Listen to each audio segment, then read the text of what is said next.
Maintenant, on va terminer avec la théorie des chocs élastiques et inélastiques. Donc, on va considérer la collision entre deux poids matériels ou bien deux boules de billard et on va voir comment évolue le choc. On va écrire la conservation de la quantité de mouvement et la conservation de l'énergie cinétique avant le choc et après le choc selon que le choc soit élastique ou bien inélastique.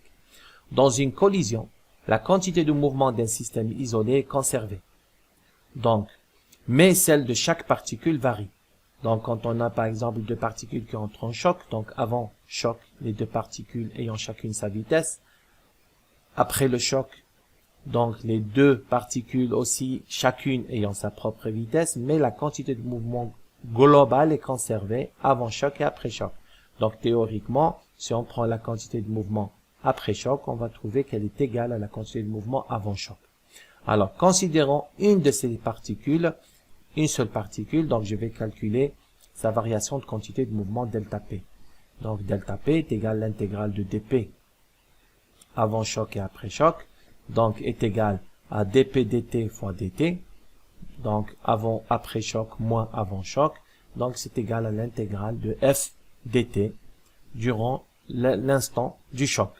Donc, si le choc il dure par exemple 1 centième de seconde ou bien 1 millième de seconde, donc le delta t ça va être 1 millième de seconde, on va intégrer de 0 à 1 millième de seconde. On pose alors I est égal à l'intégrale de f dt, et je vais appeler ce I là l'impulsion transmise par F lors de la collision. Donc l'impulsion transmise par F lors de la collision est une quantité vectorielle et c'est égal à l'intégrale de f dt. Donc je vais intégrer la variation de f durant un temps delta t. Donc I c'est la variation de la quantité de mouvement et c'est égal à l'intégrale de f dt. Donc l'impulsion mécanique ce n'est que la variation de la quantité de mouvement mécanique. L'impulsion transmise par une force est égale à la variation de la quantité de mouvement. Donc d'après ce graphique là, donc si je trace la variation de f par rapport au temps, donc si j'ai par exemple cette courbe là, donc ce qui se trouve sous la première courbe, c'est une impulsion mécanique I1, c'est le module de I1, et ce qui se trouve sous la courbe 2, c'est le module de I2.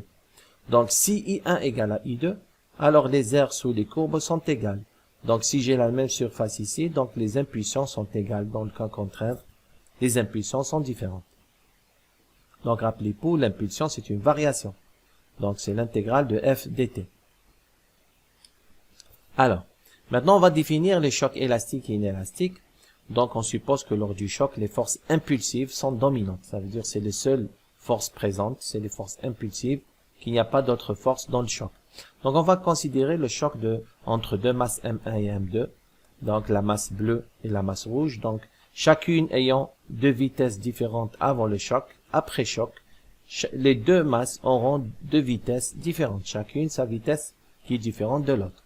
Donc maintenant, si on considère la conservation de la quantité de mouvement, ça veut dire qu'il n'y a pas de perte de quantité de mouvement parce que le choc est parfaitement élastique. Donc je vais écrire la variation de la quantité de mouvement pour la masse 1, ça va être M1 V1 étoile moins V1. La variation de la quantité de mouvement pour la masse 2, c'est M2 V2 étoile moins V2.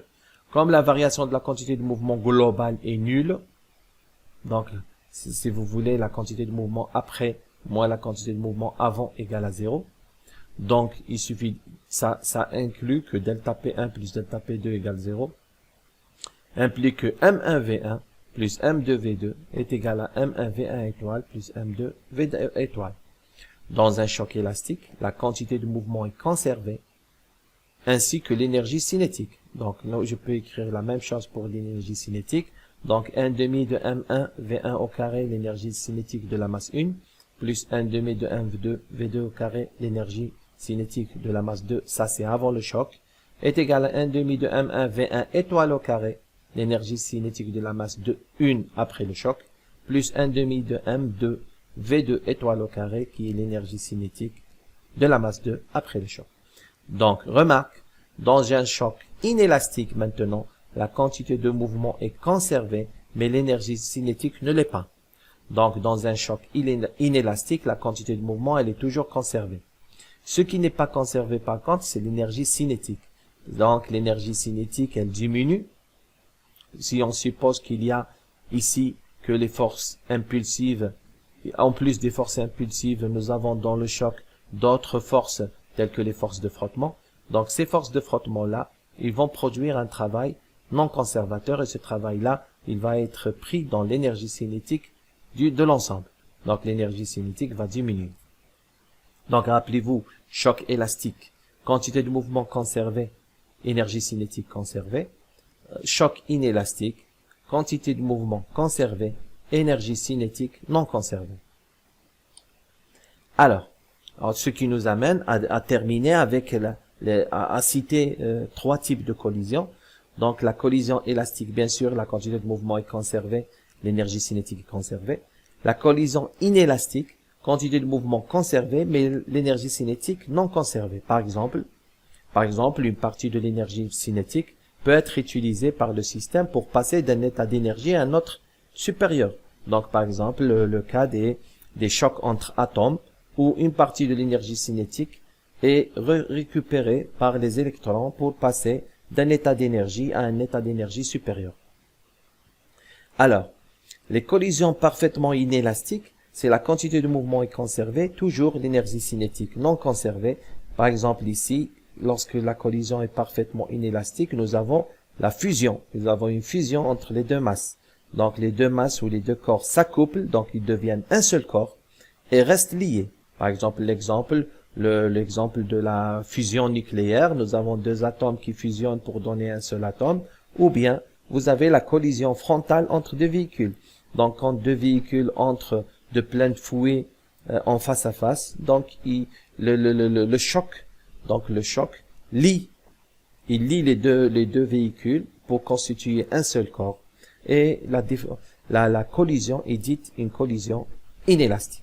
Voilà. Ceci termine le cours du chapitre 3 dédié à l'énergie et le travail. Merci pour votre attention. Assalamu alaikum wa rahmatullahi ta'ala wa barakatuh.